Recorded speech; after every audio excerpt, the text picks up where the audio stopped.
And you see, look at the budget. DC at the core March of this year, my year up year. Share another danko for the last budget. I have presented that in 2024 was 250.7 billion Ghana cedis. When say Ghana highway, say a tour baby, a baby, a Ghana, a buying budget cost. Because our time on and I buy no baby will be a pet the pound of the flesh. Obi anim say afi na menya mpududuma wa aba because menya menya bio. Yeni anu man this is so payen. Okaya say Akufo do person odi aban Ghana sika nyina wo election year say the be odi be we ne. Obema ba omi awe ne. Na de ba ye be cut down government expenditure. Umba cut down government expenditure. No more kukuru 250.7 ni de do 290 billion Ghana cedis. 2025 budget. Mini a woman catch say salaries are Akufo do afa ministers bebre afa appointees bebre na sika no mu di twa mu ka no omu make sure say umbe beti say sika no so na abo Ghana fo saa tam na no mu ka saa mu no na sika na e di twa compensation to Emma government office of government machinery 127 million Ghana cedis and I me no ka say office of government machinery budget over 1.3 billion Ghana cedis. What are you talking about? And some of them can't buy any budget near approve Musicani at the moment. And I didn't know why. We are in November, meaning next week, could December. Some young man DC buy 3 unit classroom back up Motinesi. What would be a baby academy? What would be a baby see? A dime we have Union man DC back. But do not discount more than 70%. Ejimunia, share unim any idea boy in man is young. They Ghana for Subaya quite say or buy a dobema. So Basa says or dobemonta or dinakuma in a mano. Okay. Nasetina Nisua. Usia Brusia to Tavi Pramana want ompe. Union man DC for now, no dear Ghana for we are enjoying the goodwill. Ghana for payasem. Indeed, you pay be a bit to me. And no more do million. Because only and near my union man DC is Yano. What they make us, my Asama make a wood Katakyie. Nay, imagine saying, I know who the pension see ya, then it could be. Say, a Zuma mining company. Aquajoma concession. It was now by society. President Nia say, Mumpo, Muntoa de Mami. Umaya, you didn't call for ya, man. Umaja, what's your chasm? Imagine say you could for the pencil. And I can offer ya to answer Gabia Sarotre. Yes, I do. We are doing a basic. Me mau two example. Okay. Okay. Lithium agreement. MPP yes atmani e wa bam. Yeah, na royalties are buying the benya was 10%. Yen no man DC. Actually yesre ni abasa. So mo ntiase e ma ye nsan. Na yesisi eye kepos ni mankesi mu fo because when you betu ade no. Yes, I buy na nya kra na nya be 50%. Sato me wura for jump mu. Dedo mu ye nukuri mu. Enne union man DC buy ya. The same agreement no mbotu gu ye no. Uma ansesa hwi wo mu. The only idea mu sisa no mu say 10% no, omu dey about 5%. 10 no mu say anya no, omu dey about 5%. See anya ntu. Imagine sasa ade we asem wa make kire we sasa atema na Akufo adote so e na sasa ade we si ya nka dey na si Ghana nti be den e we agisa ban we yedi. I see.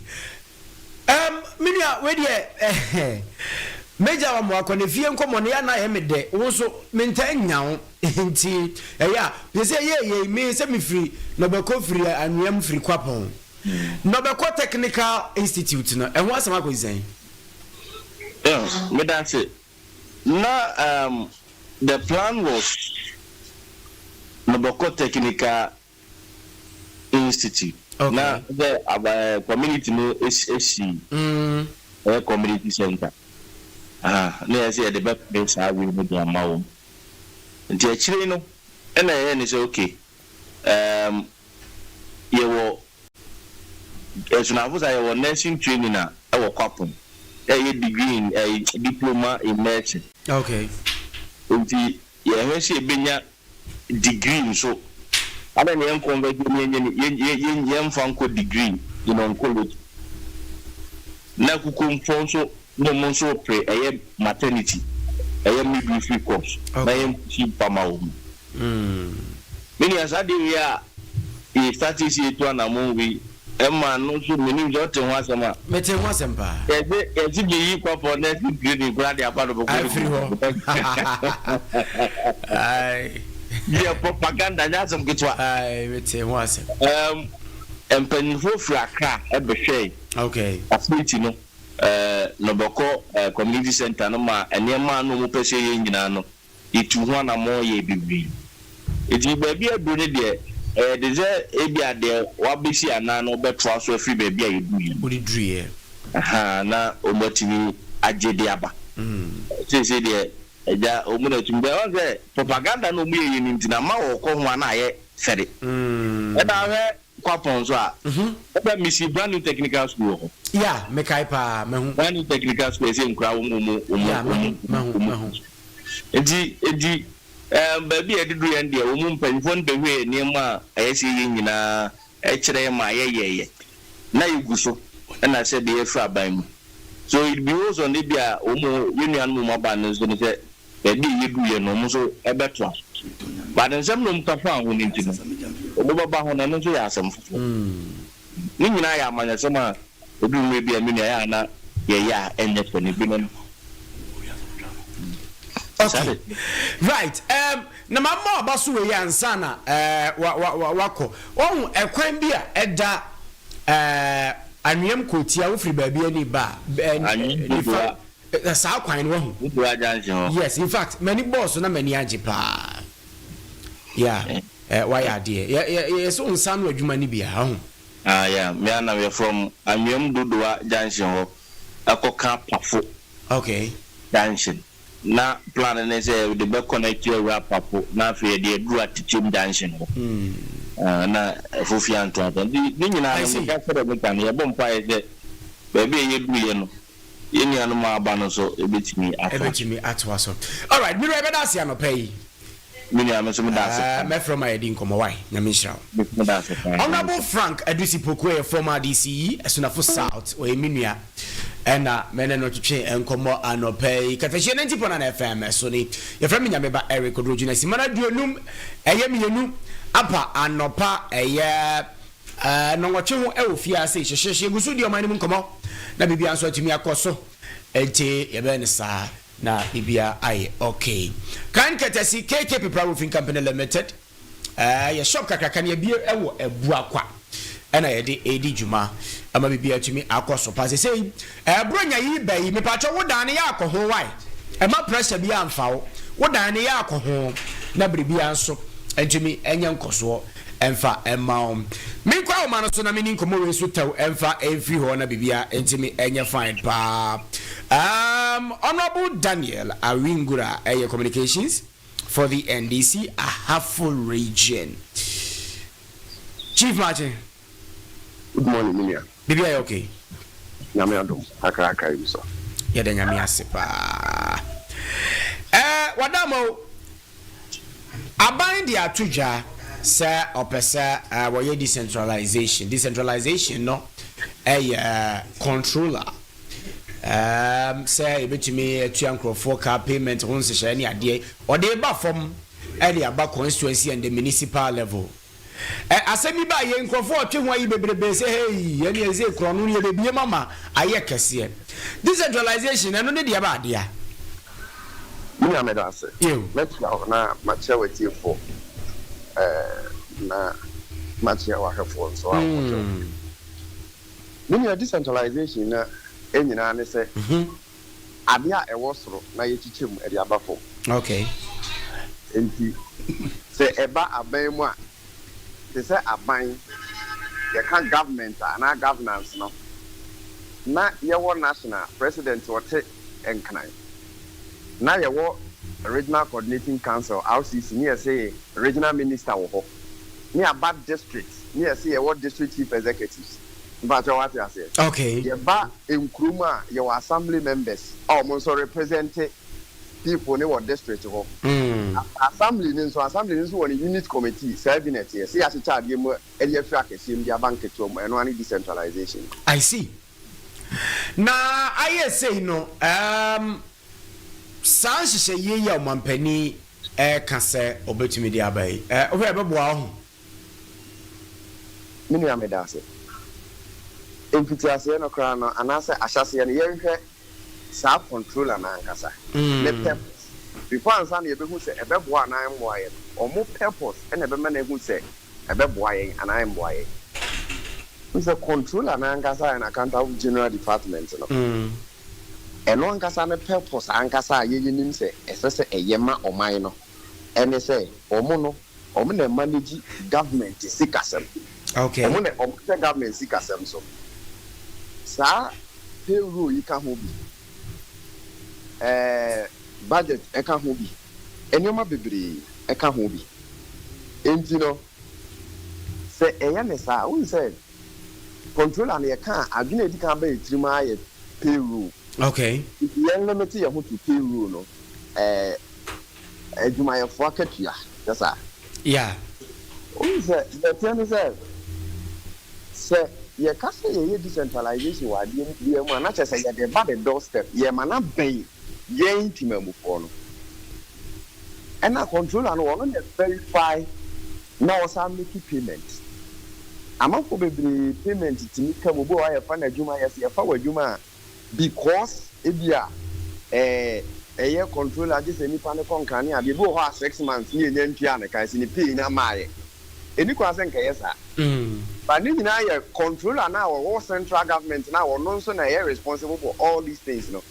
Imagine say Ghana ha nyina na district bia kra fa ni pa one na district bia e say ni pa na free ho konkran ya obi free say bi so be konkran obi free ni go meni obi ni na kuro mu obi ba be na konkran asa what ya say but say ebi okukom na wo go so a say na ntia na yetia wo yeah enti uze omono krono de enti mi ma se ebe krono beba na mom no se ye ni yie de a boa na be boa ma krono ni mom so ate.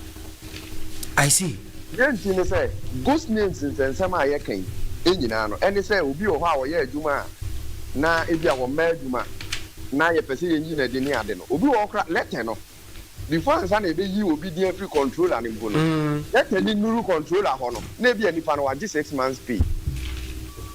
Ye wo nipa bebre wo hono ma o mo ye adwuma wo ma free especially teachers wo ye adwuma wo ho oni ho but and I'm say headmaster and verify in edru hono ma na headmaster mimi aso no moko na e konkran ya na e trace kana to na account enti say ye ni yie dia timum e ba be corruption no kata hise ni mum eso. Okay.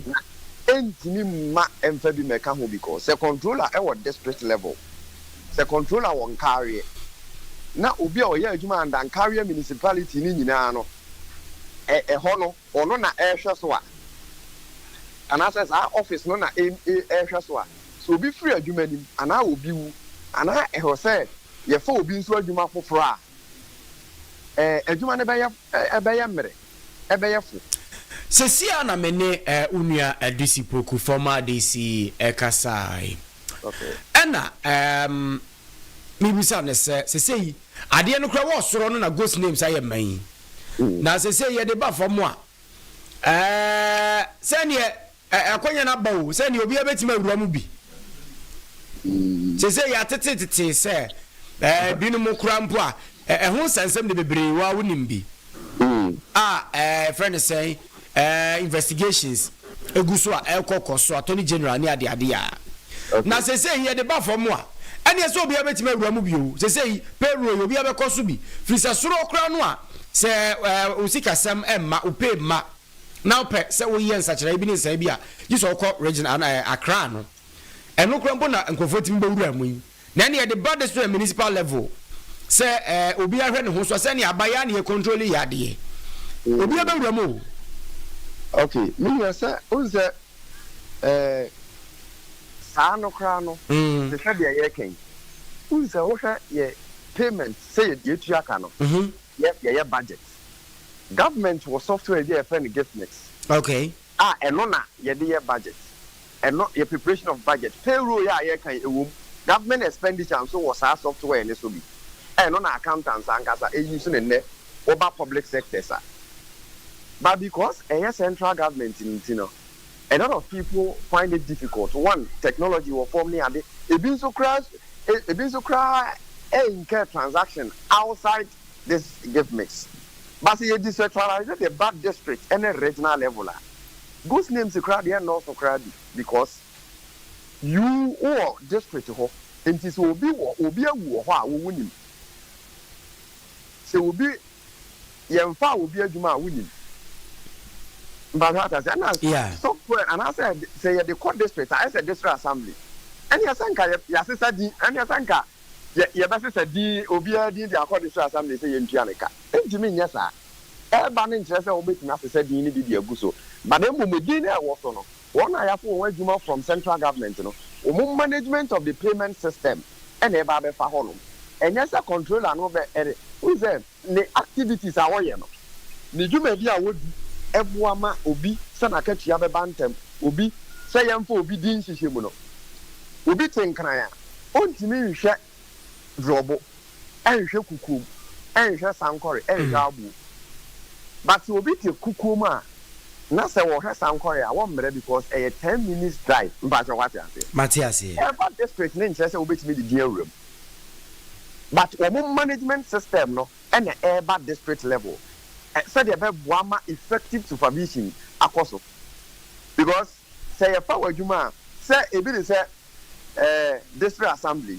sɛ ɛwɔ kukuom but sɛ yɛ government employ district assembly worker na yɛde ne ba sɛ yɛde n'aba kukuom a government nim sɛ yɛafa no ɛnyɛ kukuom nko a na nim sɛ yɛafa no adwuma mbata wada nti yɛntumi nka sɛ nam sɛ office ne si kukuom nti yɛne a yɛwɔ nsunafo south nyina yɛde adi kɔgu so na bosome so a aban yɛatu aka na mmom no sɛdeɛ yɛ process ne si ko ɛma bi mu ho kyerɛ wɔ bi wɔ hɔ koraa obi a wɔyɛ adwuma no verification yɛ ɔmo yɛ ɛnam sɛ kɔnkran nti nipa no sɛ mistake ne ɔkɔmmia so sɛ me nua yɛ a ma adwuma koraa no a ɛnɛ ɛkɔ sɛ wobɛtumi rectify a bi wɔ hɔ a gye sɛ man time bi wɔ a gye sɛ 3 months ansa na ne payment no koraa saa start sɛ yɛ dɛ ɛba yɛ verify ne verify wa nipa no ntumi mfo ka nkɔnkran nkɔsesa no and even the nipa no nso ɔmanage the whole Ghana but what I say but ɛwɔ kukuom a mfomsoɔ bi ba ne yɛka sɛ yɛ mmara mɛyɛ a yɛkɔ akɔyɛ no ɛnyɛ dene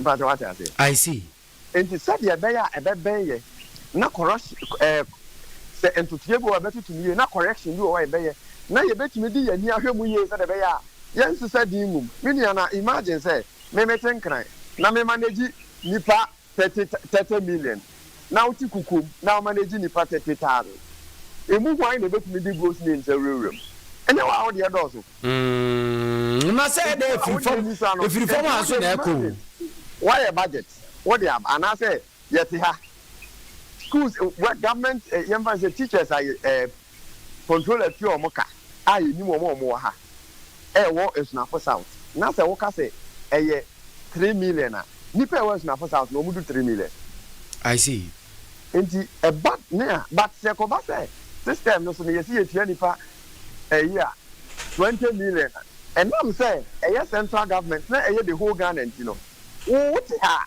wo ye analysis a wo de ye analysis a ebia wo hu say omo wo se hwios na yesa omo wo drop no yesa omo wo ha na yesa unim as you can at district level. Now, say a public accounts committee, and I'm saying at district level, you know, said this DC be better now. Say my way. A hona, none in call for press release. Say, and then now was CSC waja kurum no enya no kre me waja kurum na medina ana me nua me boa okay enti no ya the back doorstep there near decentralize there accessibility may be simple and supervision so very simple and idea it could effective supervision no the level of errors so e form kakra mfacha what I say Matthias here and you know the payment system nankasa na all decentralized but and yet the payments update mfacha what I say okay honorable way on a paper that's you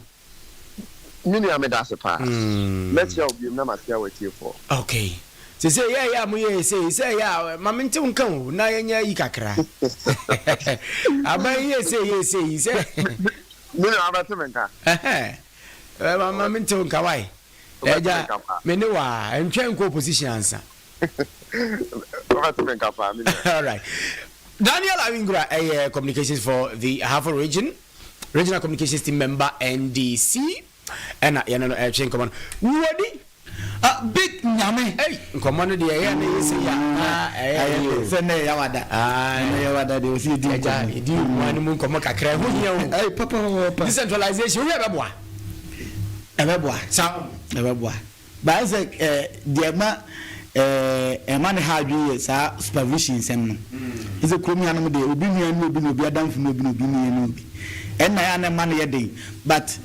ebekọ soro ho no ma ebe nipa kakra bi die ene emrase ne ye noso ebekọ soro ho na be nipa kitwe bi ane bedi di pleche de ene nyamba emrase ha na dodo na ni di na enye sa ende de metiase I see nyamba what Matthias ye kakra say ebekọ soro ho say wo soro ho no kakra bi na di pleche ene emra ni nyina yeni ene emrase ha no obi ya ni fumo man ni sika nyesa ne music ska ko say ke ko bobosia ne acheche de abefie bi emu what are you talking about what are you saying Odi asempa say music venture man na we bosia ndie nkofu yi akwaya ECG for kwotona public accounts committee she come bobosi so much ene nke ba na nke teacher mo obi anya 2 crown fear e kan so ontimi nya amani bi fanton venture ma the vulnerable no mfa ntia light ye nyina ko bi anya bi ni ngo bi anya bi ni it is a better sort of a was a controller who the be ghost news ba e fa hin na e ba it is a ghost news by politicians for ka crave na be ko so de akwa ehim dia ene emrase a na ye nyina ya ntwope what I say ye nyina ya ntwope se ye nyina ya ntwope dia ye nyina ya ho atoyen aban na aban no ne hwan e ban nya aban ne ene a aban ne ene a intimi decentralization dia as bibia ya nkan dodo bibia ya akra wai munipa bi na ketu asem hu yi kwa this o sre kwan faka fra to kumasi to akra ba personal lie be say diso if so mbetumi I the good measures egu akwam dey that one it's cool and I'm going to say supervision in hard because I guess I be way so yenam say kenya ye ni bibi dabi o man so ye ntena musa no na nyamba na ye mjatas kakra bi bedi die ye nyina ye ni bibi se ke ye yanka obi tifi a onye na ni bibi wo assembly ho no na o ehye ne nsa na o fa be 5 the same as unemployment so ate number something na wa ko na esin ya ni esika no wa ko na esin ya ko teacher training bi wote ho na activities na ene ya fo ya fa na ase ya hade na ase wa number nke nko right me da se odi yanhwe na ye nwa kata mutawtawe on ya mo na papa na yanko ya nimna efa mo nsomra na yanko enapai ya wada de NCC ntie no mbeshi hawai yenya ne sa na yanko ya ni na da be na mbebi aware de ne ho nkomo NCC no nyamba na da be na NCC be di aware de ne ho nkomo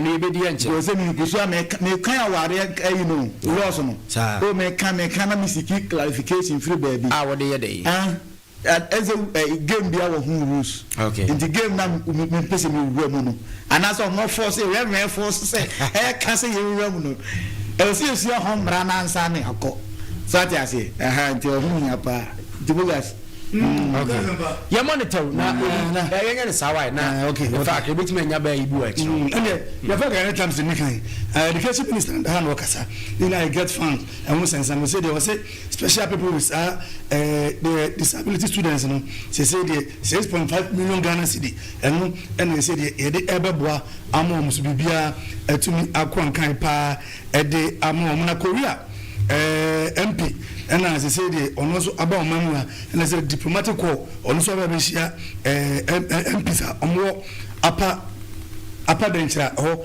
be dey say so be di kasubum na bibia etumi kama pass anso na parliament nso COVID-19 level no almost abomodia everyone say the Ghanaian Times when am na ba na no pay or the about mountain na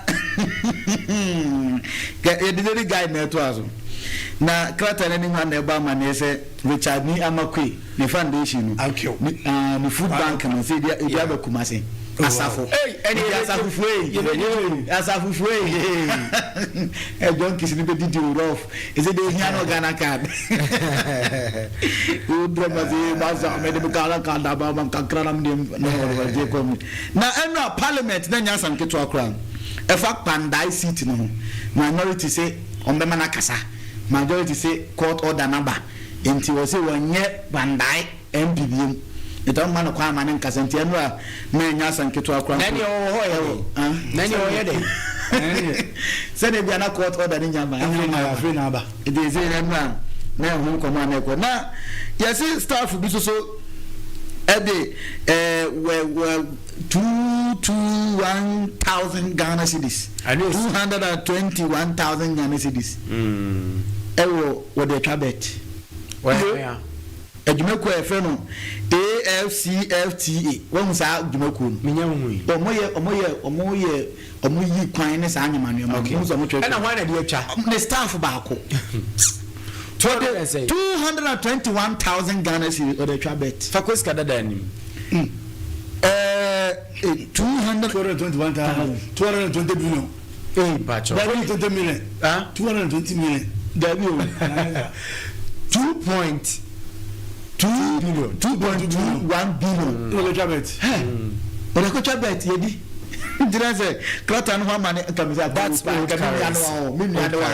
mi anu wa why until the infancy and some delegate but to some ko Kata Chronicles and na me de etwa so you aba umia and Kata ebo ma na say de you aba na champion na chipe ho na aba umia sase esesa boot you aba umia and brand person so pay you aba umia enso enya vote won sanso na Salma abuse ai ndino say de Ghana see the force say the only criminal record bia ai fasa ababa no na you ready to onyame ba wo fa papa me wo fa ne fo the crate edim say the to ayin ese ayin force onu nipa asantimentam a afimpinu ene eduno 2028 obetimi ama NPP vote no akosoro we ne sama beresem ku wakata no o kana na no pay yeah the dispatch and to so akrata na nimam ena eba man yese president Mahama o sase kan say on run for third round no eno abo man credibility no akosoro papa say ye de nyina be man so no ahya sa kasa na sentem pa ezo antwen kwa man anko 2 years and I say impo no start kan say na krata na say ba man owura Julius Debra ni foni da chief of staff ni nyanso masha say omni US embassy na kasa for visa acquisition e da ko work up na menim se Ghana se mo ko US se mo ko Canada se mo ko e be ko Mexico mo nya as they be na US PI as three countries we need be do be ko di ba se Ghana for US ah e ko to kili kwa Ghana for ngo e de mo to Canada na Mexico for embassies in Kasai na sa ko US in kwa na nyamba antia sana mo Mugabe unko me oh mu de meko neze kata den sama odi atu na okay the overseer ko wakata no yewra o man photo samfo ato forcing nfoni dani mu kama pa nice gentleman man come for o dani mu man se ho fe pa se do si unity no nyama me kan man na eka se say de policy rate no say de we twaso amaba 18% yupo say I don't know say above from if you match bosom no we pan bra etimi above from pa sanso Nigeria for among security service no etimi kan bom say dey amadia agigusu agine no bia ne bosom 3.6 million Ghana cedi Jerry for the security service no mamodia agisa na menina na yewra minority leader awo na so be devie afa no marking efutu ni de ono so kasa wasi judiciary no ana judge for no no se de omo ya ma pandan sem no aye hu na mo so monti ase yentu abana fofre ene sama de obesia ko wakata no odi aba emonte na no pay the business analyst ana ere to aso e say Bank of Ghana ana omo ko bi boma baso papa e fiscal discipline ho e hun say GDP no e say 1.5% of GDP and say Ghana ya akwa Oduro na Bank of Ghana ho na say market policy rate e say inflation no hit single digit na che 8% no say the e ho an da and cedi no so appreciate by 32% and say policy rate no sensem de ekosropa na klata any man say ba man say enkoda 2.5 million and benefited from government sanitary pad initiative. I say the business analyst ebo amane ene anopay ewo the daily satellite ko wakata na eba kire Japan any decentralization sense am anopay ona be di won komo no you know is on your buyer no na obabe ai obabe am bibia akona kanso kama regional capitals ni na bia be ministry baako eno ye eba kire Japan e ka ai sanso na good board ayi wa sami jamfida no say dey wasomo omo no bi nyina mo ye good supplies ni nyina say dey e bi no nyadu omo ba be progression mu nyina ama Ghana from say we any ni pa good board for any omo di djuma ba bia mo beto atom good no sa pepepe e na ye wa sami jamfi e bo amane na Ghana Chamber of Women say dey omo ti go no afa na enya influential baako enti say dey omo di mafo fida ai omodi afofida pa omodi mafofida na yura afeni market sense amuna panda issue na eno so krata ebon amanewa minority von the so tia na monto mo wase amose panda MP no oda so MP the daily satellite the daily graphic any other to aso krata no amane krata na mbwa na interest rate ana say yes eba for me nan say okobobo si our banker say you say ni nyansa ban no akate policy rate no to 18%. They say ama okobobo si our banker e say ebeba from e hu interest no eba from kram. I say Bank of Ghana eba hu amane na eno parliament trust and say na mogas eba amane no e say covenant recovery act no on mark on na trato atwene baby cry say covenant no do a year won twa bi we any amane a daily graphic edit to the the supreme go wakata no na me de to aso adwuma wura ehun sense say NIEP youth ministry no and led high impact funds say dey amakambom ama say dey nyuma no say dey omo ahyem kinapa ewo enkran pumpuni montam sanso na Ghana gas CEO ai say dey ono so stakeholders ni ankonko bi enso ebon humade ebon amaso say dey wa bon humade pa ebla opa ba su ko bi a omo tenase na Ghana gas enso etumi afa na ntuma perfect no omo bon abaso pa say wayade pa wayade we ene se mo da suvum ko wakata no e dey ba ponten so ye won chine dey me say yakandada ai ye the archives ene to aso krata ni man eba man nke obi eye bi anke be de pa krata no se asene so manfo mote asene so say omotu omohene diko oto okro omotu no omo se galamsenti omotu no tuno enka omo ye bi anke be bo apa tuno eno ne yi ba ko e wa hanu ma chese krata ni bana Mahama so president esi Nyame adoma next year after Xmas Christmas no be appointed defense and environmental minister e wo ma we ene se makrata no ebo amana de aka ndi abobo so ebo so anti the daily trust ko wakrata na samba ko bi ha em de pa we ahafu anu southwest MP ai wono kra ni afere se small boy bi da pa mensa da pa ai only ahafo Southwest MP wase Eva Justin Kodia abia na etu aba no only bo emna nya seat no e wo hono ti obo Eva Justin Kodia abaso pa obo na baso ye pa we ene sama the Daily Trust work and say the Bank of Ghana so e say the yes interest rate nya ba from and one man say mo pebosi ano say mo betimi akọ ai the Daily Trust ko work out ano remember. Yes, sir. Yes, I'm going to be so. I am not found was not so much. Okay, your banner and go by the right. Only when it's on. Now, the match you are so the boss, and they said, born after our money. How much you are so now? Come that I'm on the bonus way. A bonus way. One of the other move. Bonus of the abono because you're very in the room. They are meaning to why Menka. I have a girl who got the gazette. Pintia down me. Pintia and I mean, for the other. For the first time. Okay, Mammy, KK Brown could even come on Ranamudia Mono Minimo Chia. KK Brown Roofing Company. What be going to and to me, the amount of pay me patch or your court. Yakwa Chelsea, Papa King Jaya, as they say, woman, come that. Now, Obi this work is not a king and you for pay now. I want to catch it. The patcho, and you be a printing and a dummy. I say, Obi the cake prepare one dance. Now, Obi the cake prepare one dance now. Chelsea. Or the Zuma Tony Bessie. Saint Chelsea, Chelsea. And he can't be prosperous when I acquire Chelsea, Papa, me patcho.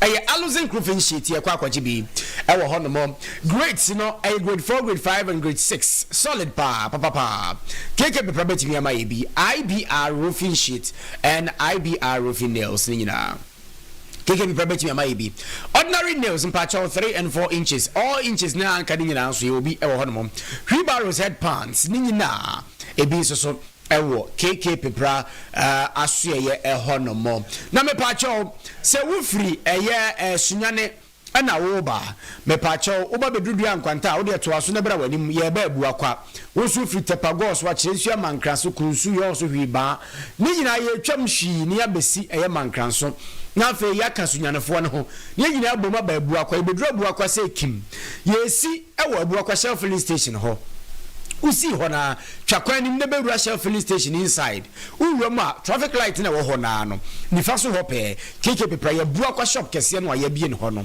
me pa che wo ho aye di djuma atumi di asom o man Ghana ene eye nwabiaja ene kumasefo nyina me pa che wo so ufri ba bia ne importable hona eba sacrifice ni nyina mu nyina ba besi ba bia ni no ma to aso afa nyina hini abefa ade mra na mo de awura ma befa eye ya friend sen nyinam so ne serebo so no mo no ma awura mu a timi de ba besi to ase saa so na tabu mu hwidie mfo nso aba be ka jankobaafo ho no ma awura mu a so de besi to ase ne nyina abom ye kwa abu akwa no uduru abu akwa traffic light na ese ho say cream ni fa so wona KK People Roofing Company Limited, shop kesi no a be na bu akwa no ya de so mama fo so papa ne ho ne wo samre ya ensuo no to toni ade ade ye ba be wura pebre ni mu enti afa na chance ne ye papa na de eye bone no e be yi ni tie fi se ensuo na guso a panisi a de nya na be sha ase awe na achi na sha ase etete KK People de no bro nya yi ni pebre yi ene kire se eno na ye masters ampaye na ye champions what ase enti bra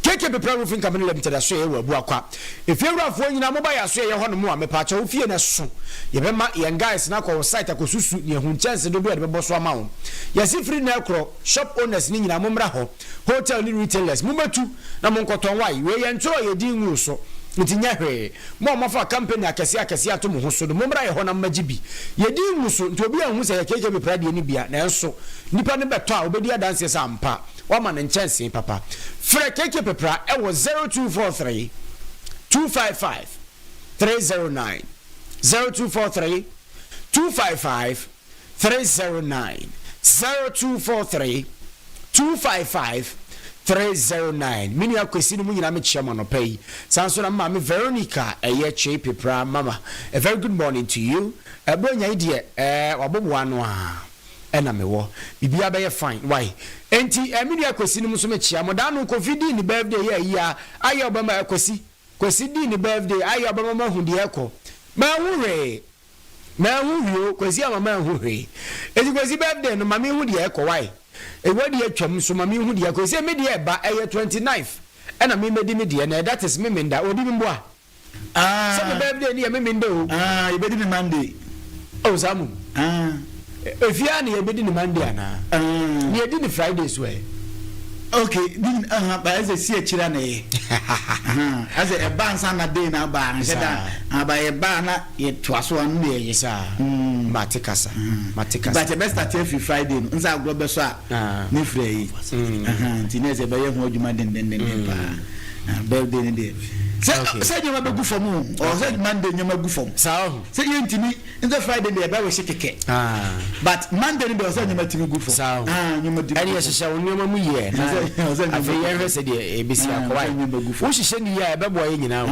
nyoma o say you ntimi go for nyoma dey enti o say o ye course okay na nyoma ntimi ye say na ebisi na nyoma ntimi go for mate why enye hwe so we for sa no ahwe odi we for nsa na de egu onu ma etimi twetwa na de egu etimi twetwa ense for no bo no amoa ne nsa ne sei okay and bi so ayi ne nsa de amoa ne say hu say on ne nsa ne pa de ese de why say na hu say za akwa we ani ni pa de ese okay right yemfa happy birthday we mrana yefa me ho ne mrana madam Elsie Abanti yebedi NCC so nkomo kakra ne ahwe de ekọ o man ni mu happy birthday going out to you Nana Dufie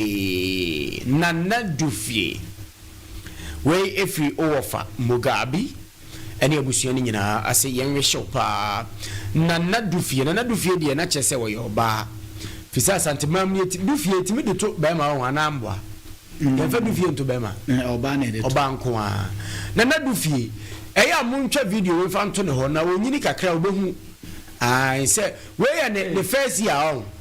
The first year. The first year. Enti obey swag pa. Oshena. Na funu so ne ofa de ni bia o. Pepe na funu no.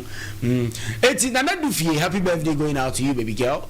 Nyame shira pa na nyini bebre na bra yes. Nyini bebre na bra. Say no no na ya. Omo nyini no omo ba ya na ye. Go by memfa office by ni ofanya hwe why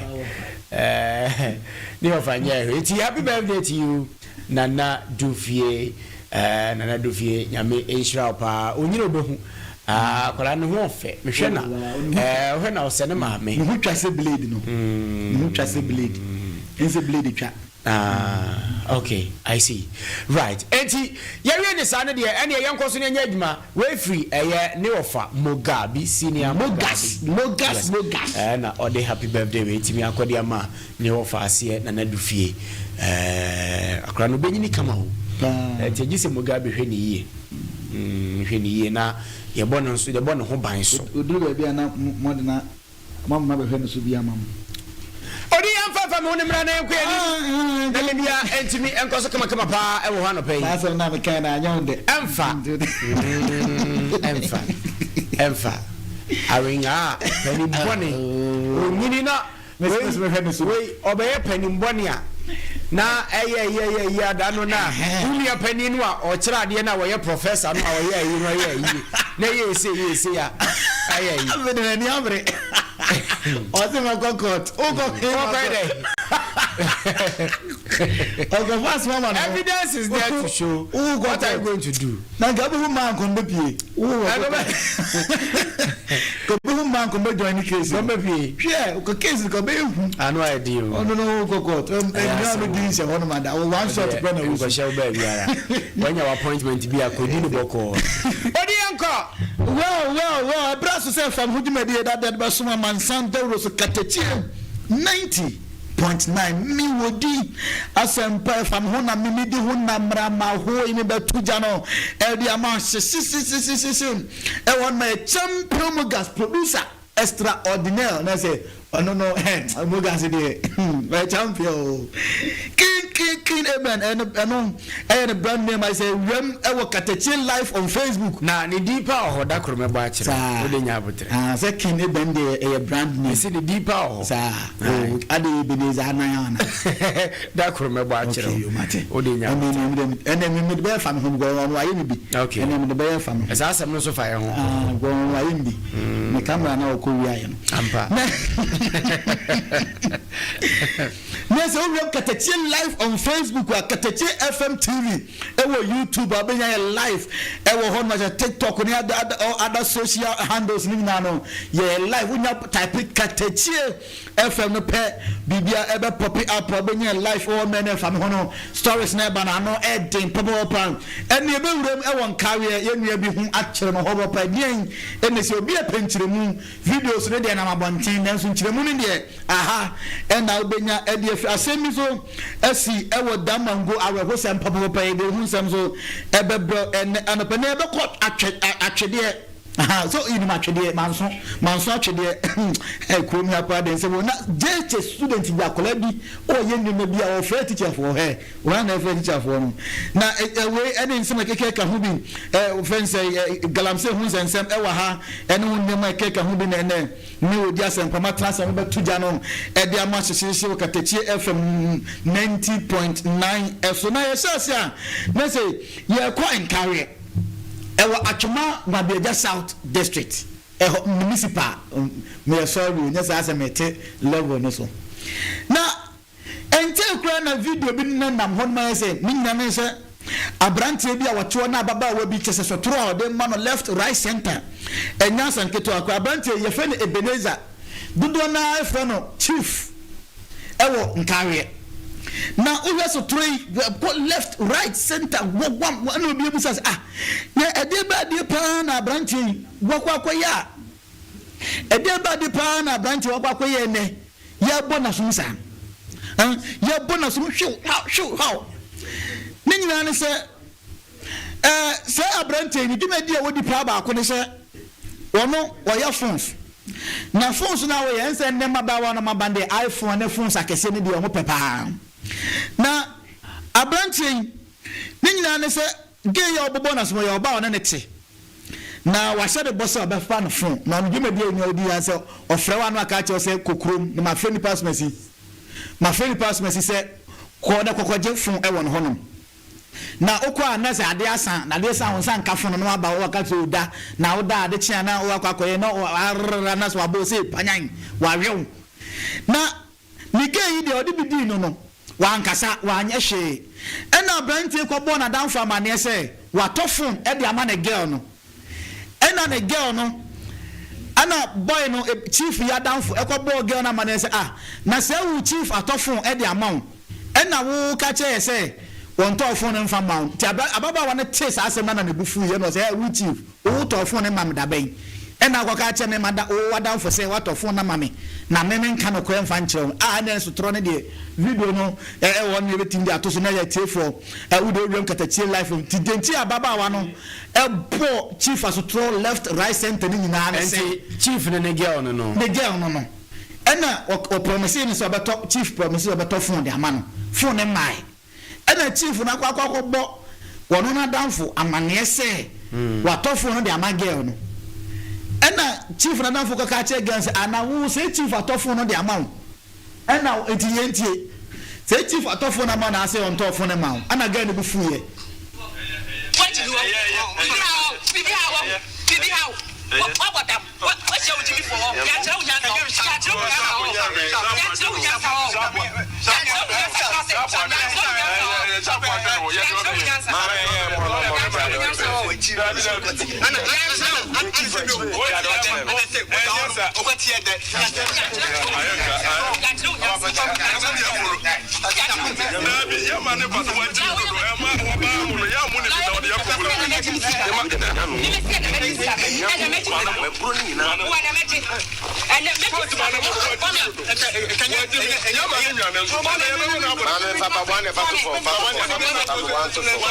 Tinese nyamba de ntia ya bru chief nyina no okay ene se ono wakwa yenti me permanent na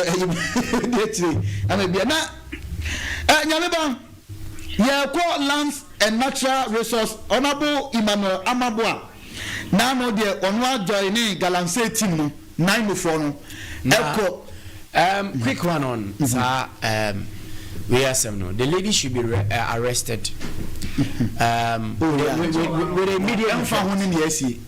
with immediate effect including all those who were there meaning back who my friend or C sharp what including all of them they should be arrested. They make out here. Because they should all be arrested. They should all be arrested. Meme how crampon ye again. Meme how no your boys now mujano. Yeah, they should all be arrested. Sadly, I can't remember hopa. Just in my young flip. W, enti Bema, or Basu Kochantro, etu Bema, so what's the monana? No, what kind of nonsense are we tolerating in this area? Even if Saint Kabema crying out to defend them, Kabu is a boys man, Casabe was a boy, no. Aqua Chichen, and say, when the Wayan. But Oba a women Pabwa. The name of Pabwo. And the Yanchio Muna, Mamma was we a Bema to say Bema Yabuna. Now, what one was say, Yanchio. Just imagine one can say, no, the guy. The guy could have beaten the lady. Yes. But the fear of the guy is no more around. And that's my problem, no. Because the real more. Yes. Yeah, because Omono uti comments now will make you around now. Yeah, money be now the police station. You see, Nessa, Mama, say, no, the Sakra girl now. Come back. And to Omufi and Tina, he didn't, no matter what happened. Nipa no negia ono no odo kakran kan ka be nsa negia ompono no oba wona nete na we sa no I don't baby ebefa na ebefa I would have beaten the hell out of you na me de me ka o me say oba me mo entoso na mo me moment I don't say be come we na we the same bema I'm telling you that one it's fine I'm in support yes. But the moment I'll lifting will say, Bomasuma, when you are Obajim, wouldn't have a bema. I say, what's the same in a pet, same level. You don't lift your hand. It was on France and the end. Yeah, no, but I was sending your body. What's the same level? So, Obamasum. Yeah, you know, same level. No, say, Mema. Over fun, I would have beaten the hell out of you mercilessly. That's that bush girl. And including those foolish people all around there. These guys. I see a chumina. What kind of nonsense is that? Just imagine a Bema or protecting himself or Bogana. Come on. Now you're Bema. I mean, we are crying out. Now, from my baby, as now video. Me say Guadiana. Young Queen. Your great honorable minister. Now, so they on what movie. But now could do any time before no call and Cobra so ever Western region.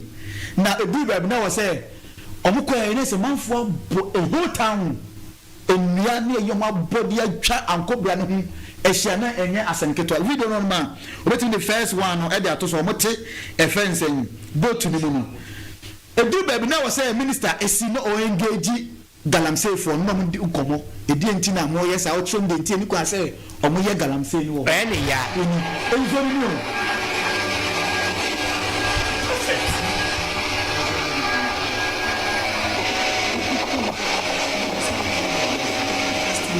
First one.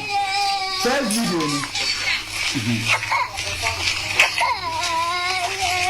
First video mo share ni o ma ye yi no mo enu. First video mo kuru. Anko brancho ni na ayi se ni. Anko brancho ni. And they say, I say, I'm covering soon. And the whole town, a hundred crew, in Sono, no, my cruiser, and I'm young man named Colette. So much over that, your whole town, a hundred crew. Let's bra social media, bra YouTube, no so Katakyie FM. TV. Facebook ya Katakyie live. Really? Yes. Mabebo wala balanga to ni kro. Baby, Galamsey no. Owura no mu no ma chichire sa. The whole town. ebe Robert Sabobo eyi nso nyina no munya yere ne ma eti won mom ebi nkura bi store e wo hon na mo nine phone ni ana mo say machines ne sa no omo wie no mo engage minister engage onti yenti enhwe no na say yenti nsema minister esi ono no I'm saying na mo ye wo say nsuo na ankobra no kom say ne ne aye poison eno na ye humo obi anu mo Ghana nti mo ha ma betran kunkrofo ene say mo the chemicals nyina ko efinda mabaha minister mabaha mikoi mo amoti ankobra no ne rivers e wo Ghana ha kase ni nyina untumi ntra have you because kun Ghana fo nyina ese mo ankesa mo ka wanhwe amoti ha wa ko hospital na yare anyame mpangu intimi ni anom me ba me hu mofra e wo ha ti maka cham se ye chimoko no mo babies ya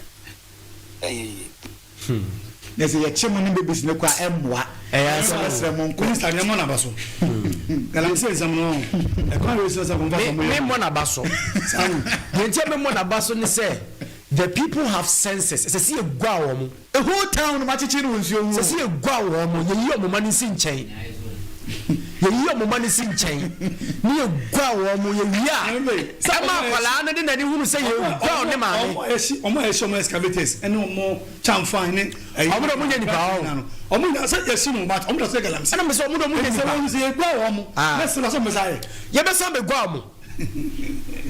Na ya shi obi excavator wakoto foforo aba na obi aye ye kasa kire ne be dey eti na bimu nsa kasa kire no elu se de wasa ha ho sanity ha ho wa ferkin ya shi obi excavators enum billions of yema na kokra foforo aba na ni awu wa boka na fere ye de no fa ho mai fere ye dey fere ye de no he ba dia odinante na minwie yakoya ni mana se galamse hun sansen minister acho mo se omonto bi no monfa na de me ya pa na ehu eyi no ma chekere wo ho no in fact mo nso na ayo mi ba mi galamse fo ni bi nkoma o bibo ni galamse fo ni bi nkoma hu ni se ase omonom ada waters ndom ka ase mo safe obi anya safe ko komi o me bi america bi se anhwe ya galamse ni ba ba se covid-19 di amai ya anhwe ni anso we sa problem na well Nyame ba ya ko ni mani ya Salvation Army Senior High School okay na o head dan bi pa school dan video ho ya mfanto so o he omo boys dormitory the state of boys dormitory wo hono ma Nyame ba ase nyina ya hanging okay ba bi amema na da Salvation Army Senior High School ewo hefa ewo wenchi okay ewo wenchi eho NSS school na ewo enti se video na ready on fanto so odu Katakyie live on Facebook abehu eho boys dormitory no aye hang sinsin wiem eya fe nyamba eni what is this dia ba dia boys dormitory ebi na from white then na wodaw Salvation Army Senior High School ebi ba Facebook ne so na boys dormitory also Katakyie FM live nipa da ho nipa da o da na yenkwai na environment is bad na ba ye ko atwede manso atwede ye ko manso atwede na udu manso atwede na areho sem ne se ense manso do amokwan ni nyina anye na de ma ya kasa akwan we hu asem se ka ne kwa na assign na chi na manfo ebose ye di video no vanto so bai ka ne kwa na ti assign kwa ne nya se nso ato na se otro edi ka ne kwa me bose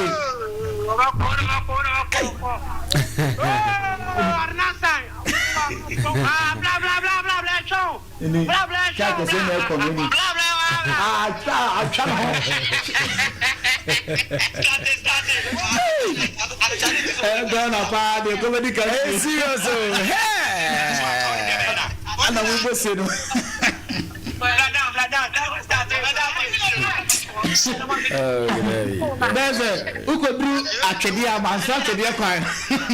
Ka na egba no mo di so mo di o ba ni so do ta. E kwa na cha no si ana mbo mo nsem. Odi na te bia ko. Ayo ba. Asem bi si da mango e ya asema.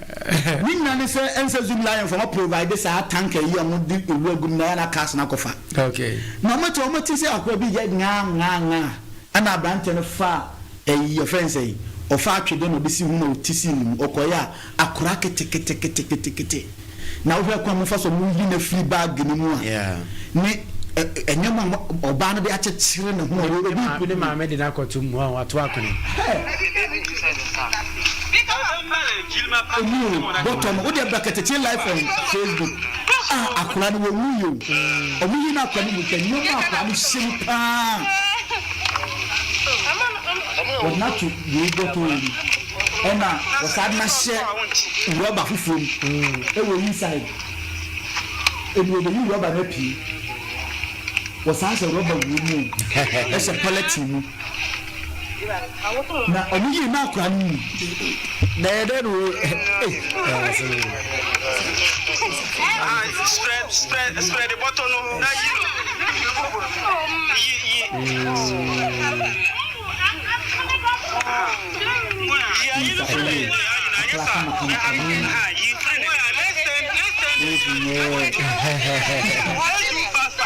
Katakyie FM TV YouTube Katakyie live Nyoma power de akyekere akra wo hu pa na go ni ni still na eni omu ohando ko ni mu ohyitia tina wa wu nka fema fa ne ho de a nko beko anya mfata ya behose wa ya behose pe nya mi hu ya ko pen ni enkoje no na last story de tu dwa na ye de mama ko eye school ni abaya bia nyame ba say school sun de asayo okuta jot o se school for Jesus ntade ni bi aban Jesus ni say omo de Jesus for atade ni aba okuta jot na wo twe okay and obi busa say na teachers for no wo he e be no ko kan kura say we ne ye hwe say the video no esitie e wo ho school ni abaya Onam school 16. Yes, look at what he's doing in campus. Maybe Jesus or primary or something. He doesn't feel shy or something. No, he's smoking publicly. Is that how? Are there no teachers in campus? Teacher, you know the problem with teachers. And you'll be at fault. Musi Yantianquala. What you are or didn't you calculate? You don't call Yasi and Tianquala and Timuan White. I'm by chasing. We're quite chasing. Afena kese ntinamba ense baba no e fa no so okay ena ye de abugu anim e wo jimede so ntimi di odi asempa right champion mugas producer na kenkin e ben right ena ye kambo ma ye de jimede ne besom e wo nti ye so ye ba na yankwa ye benye na ye wada ye so ne se de akanyina no ato aso me chetifo nyame che oba abna okay e chia Francis Cough Council Electric any obibia okay right me da say Katakyie 90.9 FM so ni kan Katakyie KKP Private Food Company Limited Affair Community Hospital Mega Enterprise and Afi St. Louis Ventures penifo nyine krukra yemu amabibia so timi ekoso Madam Elsie Abba from the NCCE. Madam, good morning. Good morning, Nyamba. Bibia boko. Nyame adom bibia boko. Matie fonse ya omonte onka ho. Oh, sir. Okay, good morning, Empress. Empress 1. Ewo eya atwima na rebehi utie yempa live Empress nyame nshira pa. Madam Elsie. Ameba. Na sese yaduru hin ewo constitution ni mu. Yo. Mechia Katakyie tiefo nyina. Okay. Sese no ye drew part 2 of the chapter 5. Okay. I no kasafa emergency powers home. Okay. No near behwe. Emergency powers. Hey. Powers no emergency room. They kind of state of emergency. Mun declare state of emergency. They remember. And they kwan pa ye declare no. And no na ye be kasafa. Okay. I see. I know what chapter 5 ni mo. Pachai. Any young coso and I share the and also a kind. Yo. In class 5, no. Send a decano. It just the fundamental human rights and freedoms. And a part 1 na your rights no be. Part 2 ebe the kind of emergency powers say yes say president declare state of emergency ebisi won declare the hon sensem the ma ho kwan ma yetimi eyesa na the last part now akasa fa say ye detain obi under the emergency laws, that's the state of emergency and yoma edema no but eneno de kasa fa a state of emergency no ebem. Okay, right. And a young person. You inti. You're starting free baby. Yeah, next week you bet was why. Pacho you. You're na sani and fanko. Inti ye ka emergency powers ye try say situation bi betimi aba. Ye ka say ye hu say your rights of freedom, movement, speech ne ade. But situation bi betimi aba hu be hia say ebi ayede curfew bi beto enkrofo bi so anase oman no mu nyina kra yede restrictions bi ebeba either ye movement anase activities bi ayeye ho eno ne efre no state of emergency eno powers na yede ama president legislature no eno na yato ni din say emergency powers no into the first clause na say president no ninsusu ye mu hu se ehun kohia se ye state of emergency a one oman no efutufo a from council of states edwendwen hu na se council of states no ma ho kwan dia na afei wa proclaim na wa ma publish wo the friend no gazette mu no okay omo publish a na afei ye de akoto Emerase Bedwafie, that's the parliament. Near the Akoto say your president declare state of emergency. The reasons in Tia or De Bansuni. Ye mamo Emrano say within 72 hours, that's 3 days. It was a parliament adjourned home.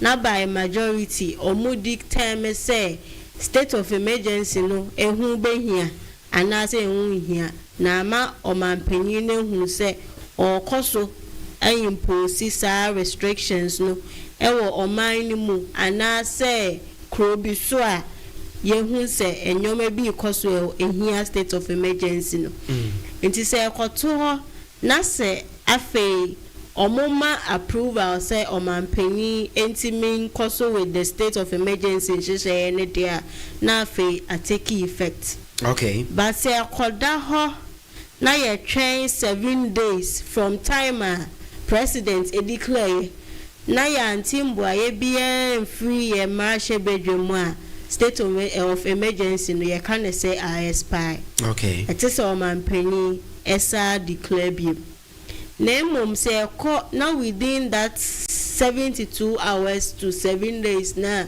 emrane kanu omo tintim so ema o man penny no ho kwan say on koso with Nesheye for state of emergency media, then it takes effect. But state of emergency no mrana say it should last for 3 months. Now every month no parliament either approve for its continuation and I say disapprove say ma emra bi say yenhwe say enyoma ye impose ya ama state of emergency abano yetimi a resolve within a month dia ene yenfansu na timemufo mo sa biaye no omuntimi nyo omonyoma senene etikane no na emom se do 1 month na still hu ezisaye bia parliament meto aso kopem 3 months na emra no kano se ko do 3 months na still hu ezisaye bia afi ebesa ko the same procedure nim president ne council of state sabadwen ho na afi ya gazette ya publish a call parliament hobiem within 72 hours omasa approve and also oma disapprove na afi yatoa state of emergency ne so. And basically the part 2 no of chapter 5 eka about state of emergency no. Tinya be simple be say yeah no. There be TV so no aka. There be said the amount for can Galab say declare state of emergency na yes simple. Obetimi declare there na mum approval no. Ye won say ye chapter 1 no ma ehun say 2 million Ghana no nyina hye nipa citizens ni mo. Any yede ye 2 million so akoma emra hye for say omundi yenim na omo hye emra ebeboae enfamae enti say president declare e was say ye nipa timamufo ye emra hye for na represent ye no omo approve and omo disapprove ansa na atake effect. I see Tisana etie ewo hono na ye wo enyome bia ye gina so e ka se ehu akohia se yenya state of emergency ba kone natural disasters. Okay.